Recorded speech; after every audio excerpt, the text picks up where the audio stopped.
በማለዳ ተነስታችሁ ቀዝቃዛ ሻወር ውሰዱ፣ ማስታወሻ ጻፉ፣ እናም ወዲያውኑ ከ1% ስኬታማ ሰዎች ተርታ ትሰለፋላችሁ የሚለውን የተለመደ ምክር ሁላችሁም በተደጋጋሚ ሰምታችሁት ይሆናል። ነገር ግን አንድ የምነግራችሁ ነገር አለ። የምነግራችሁ እውነታ አሁን ያላችሁበት ነባራዊ ሁኔታ ፍጹም ይለውጣል። ማህበረሰባችን የተሻለ ልማድ ለማዳበር የፍላጎት ጥንካሬ ካለን በቂ እንደሆነ ያስተማረን አድርገናል። ነገር ግን እውነታው እናንተን በድካም ውስጥ ለማቆየት ተብሎ የተፈጠረ ትልቅ ውሸት ነው። የፍላጎት ጥንካሬ ደካሞችን ለማታለል የሚነገር ተራ ተረት ነው። ትክክለኛውና እውነተኛው የ1% ልሂቃንና ስኬታማ ሰዎች ስብስብ የሚመራው በሞቲቬሽን አይደለም። ስኬታማና ልሂቃን ሰዎች የሚጠቀሙት በስሌት የተገነባ የስነ ልቦና ወይም የሳይኮሎጂ ምህንድስና ነው። ዛሬ የማካፈላችሁ ዕውቀት ከ2000 ዓመታት በፊት ታላላቅ የሮም ነገስታት ራሳቸውንና ሰብአዊ ድክመቶቻቸውን ለማሸነፍ የተጠቀሙበት እጅግ ረቂቅ የሆነ የስነ ልቦና ሚስጥር ነው። የስልቱን አወቃቀር አንዴ ከተረዳችሁ በኋላ አሮጌው ማንነታችሁ ለተጨማሪ አንድ ቀን ከናንተ ጋር አይኖርም። በዚህ ቪዲዮ ራሳችሁን ለመለወጥ የሚጠቅሟችሁ 4 የሳይኮሎጂ እውነታዎችን እነግራችኋለሁ። አንደኛው፣ ራስን ለከፋ ሁኔታ በማጋለጥ ፍርሃትን መግደል።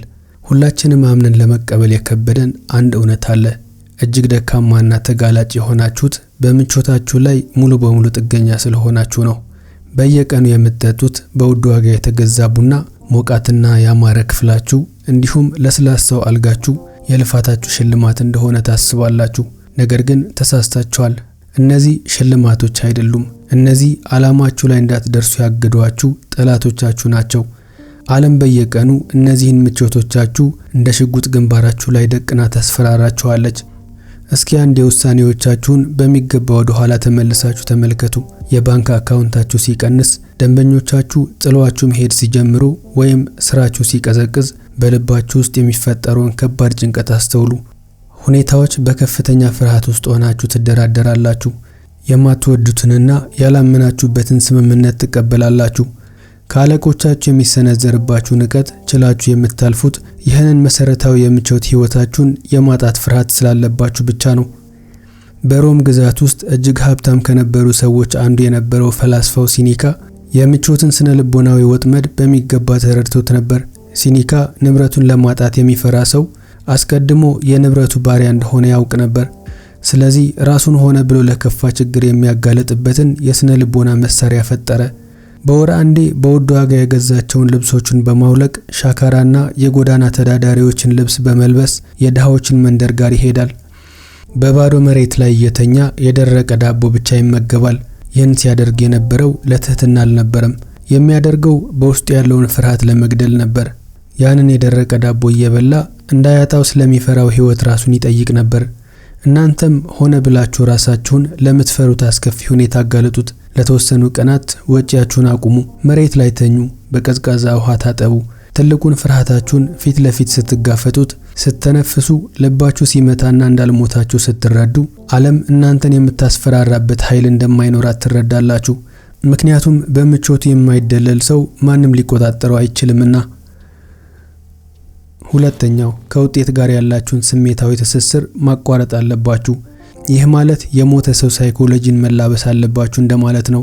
አብዛኞቻችሁ የምትንቀሳቀሱት ገዳይ በሆነ የተሳሳተ እምነት ውስጥ ነው። በህይወታችሁ ላይ ሙሉ ቁጥጥር ያላችሁ ይመስላችኋል። ጠንክሬ ከሰራው እሸለማለሁ፣ ሰዎችን ካከበርኩኝ ለኔ ታማኝ ይሆናሉ ብላችሁ ታምናላችሁ። ነገር ግን ይሄ ቅዠት ለስቃያችሁ ዋነኛው ምክንያት ይሆናል። ለምሳሌ ነጋዴ ከሆናችሁ ገበያው ሲበላሽና አጋሮቻችሁ ሲከዷችሁ ሞራላችሁ ይደቆሳል። አጽናፈ ዓለሙ የከዳችሁ ይመስላችሁና ቁጣና ድብርት ውስጥ ትገባላችሁ። የሳይኮሎጂ እውነታዎች የተመሰረቱት በቤተ መንግስት ውስጥ በነበረ ንጉስ ሳይሆን እንደ ባሪያ ሲሰሩና ሲገዙ በነበሩ ሰዎች ዙሪያ ላይ ነው። አንድ ኢፒክታተስ የተባለ የሮማ ባሪያ ነበር። አንድ ቀን ጨካኙ ጌታው እግሩን በብረት ሲደበድበው ነበር።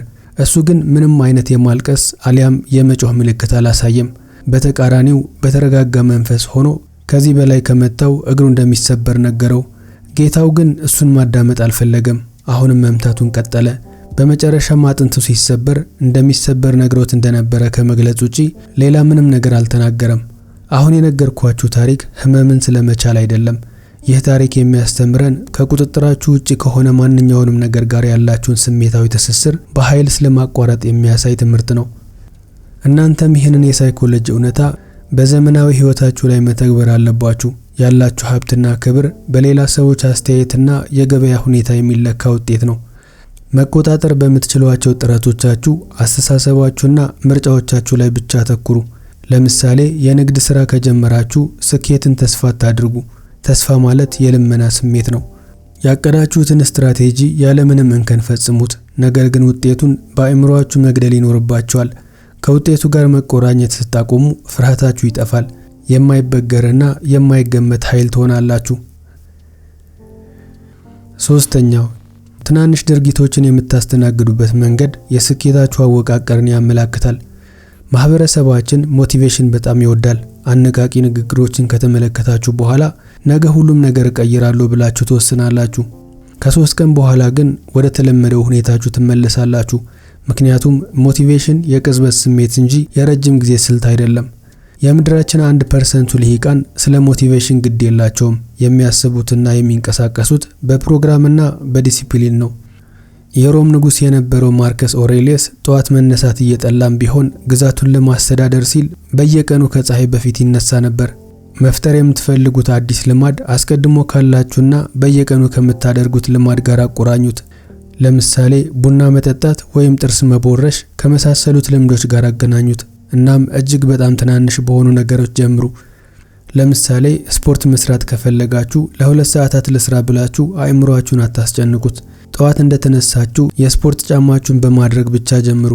ማድረግ የምትፈልጉትን ነገር ቀላል ማድረግና መራቅ የምትፈልጉትን ነገር ደግሞ እጅግ ከባድ ማድረግ አለባችሁ። ምርጫዎችን ከዕለት ተዕለት ህይወታችሁ ስታስወግዱ ስኬታችሁ የፊዚክስ እንጂ የጉልበት ጉዳይ መሆኑ ያቆማል። አራተኛውና የመጨረሻው በየቀኑ ራሳችሁን የመመርመር ልማድ ይኑራችሁ። ደካማ ሰዎች ቀኑን ሲያጠናቅቁ የማይረባ ፊልም በማየት ወይም ከባድ ምግቦችን በመብላት ጭንቀታቸውን ለማሳገስ ይሞክራሉ። ትልልቆቹ ሰዎች ግን ተስፋ አያደርጉም። በተቃራኒው ራሳቸውን ይመረምራሉ። የነበራቸውን የቀን ውሎ በማየት ለነገ እንዴት መሆን እንዳለባቸው ራሳቸውን ይጠይቃሉ። ለምሳሌ ሴኔካ የተባለው ፈላስፋ ማታ ላይ ቤቱ ከገባ በኋላ ያሳለፈውን ውሎ በዝርዝር ይመረምር ነበር። ራሱን በግሉ ለፍርድ በማቅረብ ድክመቱን ያለ ርህራሄ ለራሱ ይጠይቅ ነበር። እናንተም ማታ ከመተኛታችሁ በፊት ማስታወሻችሁን ይዛችሁ የሰራችሁትን ስህተት፣ የፈራችሁበትንና የማይረባ ምክንያት የደረደራችሁበትን አጋጣሚዎች ሁሉ ጻፏቸው። በፍርሃት ተገፋፍታችሁ የወሰናችሁት ውሳኔ ካለም ራሳችሁን ጠይቁ። ድክመቶቻችሁ ያለማመንታት በግልጽ መጻፍ ስትጀምሩ ድክመታችሁ ኃይል እያጣ ይሄዳል። በመቀጠል ራሳችሁን ይቅር ካላችሁ በኋላ ያንን ስህተት የሰራውን የትናንትናውን ማንነታችሁ አውልቃችሁ ተኙ። በነጋታው ስትነሱ ንጹህና ምንም ሸክም የሌለበት አዲስ ሰው ሆናችሁ ትጀምራላችሁ። ይህ የተለመደ የህይወት ምክር ሳይሆን ማንነት የመቀየር ትልቅ ሂደት ነው። በህይወታችሁ እነዚህን 4 ነገሮች ስትተገብሩ ዓለም እናንተን የሚመለከትበት መንገድ በአስገራሚ ሁኔታ ይቀየራል። ሰዎችን በማጣት ፍርሃት ስለማትደናገጡ ማንም በፍርሃት ሊቆጣጠራችሁ አይችልም። ጥያቄው ይህንን ለመተግበርና ከ1% ስኬታማ ሰዎች ተርታ ለመሰለፍ የሚያስችል የልብ ጥንካሬ ያላችሁ ወይ የሚለው ነው።